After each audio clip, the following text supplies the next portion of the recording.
Let's now welcome political scientist Bruno Lima Rocha to go deeper on the latest developments in Gaza and the high-level summit in Egypt. Welcome, Bruno, to From the South. Well, thanks for having me. It's our pleasure.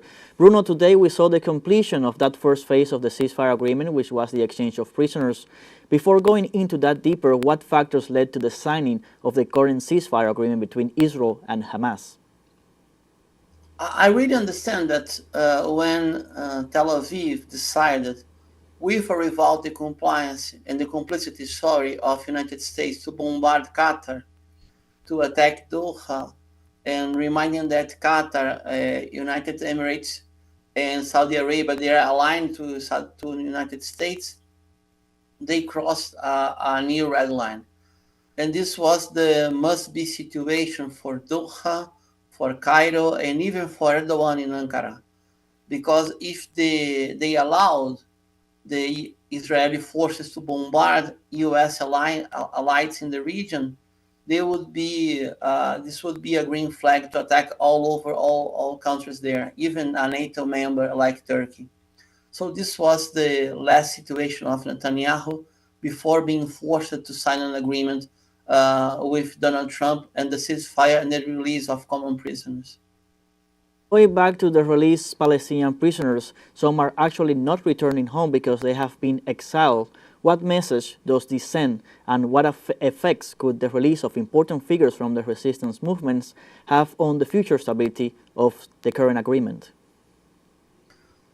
This is the another key point. Thanks for the question, because if we understand the process of the Palestinian Revolution, the Palestinian National Liberation Movement, always the prisoners who went out of the jail and reinforced the political party, the political movements, they were the key factors for the new institutions and the new stability situation. I understand that if the ceasefire goes forward to a Palestinian state or a complex agreement, I'm very skeptical about this, but this is a possibility. Those release will occupy key positions in the new Palestinian political constellation after the Beijing agreement of last year with 14 political parties, including Fatah and Hamas. They must have their human resources on the ground, in the field, operating for a national liberation movement. For better or for worse, Bruno, the United States played an important role in these negotiations, even though they say they wanted to end the conflict, while at the same time they were continuing to provide support, military and diplomatic, to the Israeli regime to carry out its genocidal war on Gaza. So what geopolitical interest do you think the United States has in the region?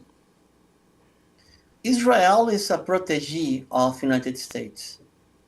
As said Joe Biden before, it's like a fortress, a military fort of the Western societies, and especially the United States inside the Middle East.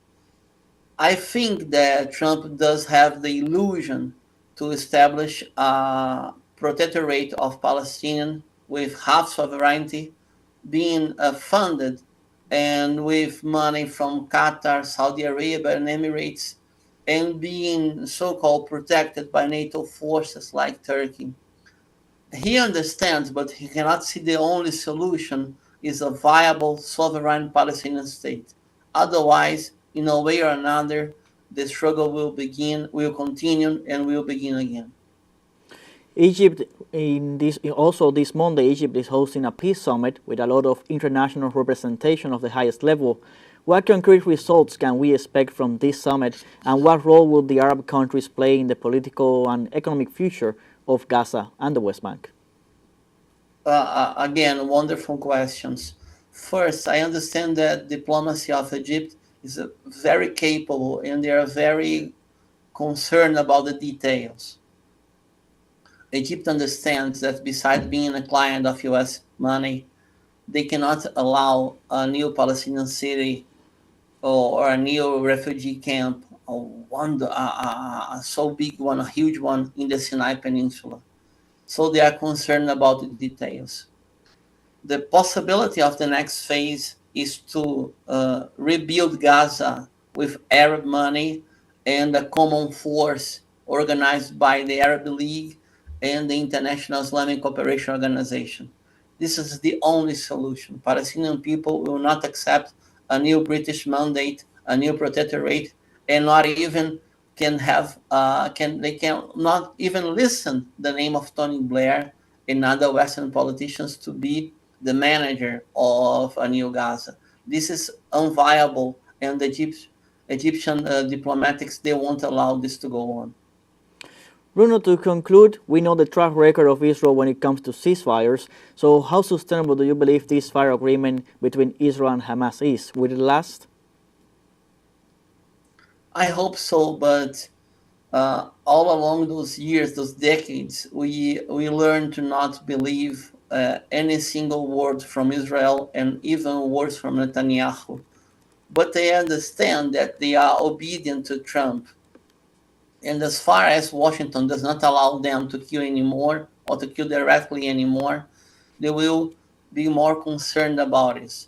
Bad news, after the ceasefire, they still bombard the Gaza city yesterday, if I'm not yesterday. And after the ceasefire, they killed over 64 Palestinian citizens. It's to wait and to be confident on the Palestinian political forces to establish a new situation. This is the only way out. Thank you, Bruno, very much for your time and your inputs here from the South with us and with our audience. Thank you for having me. It was our pleasure.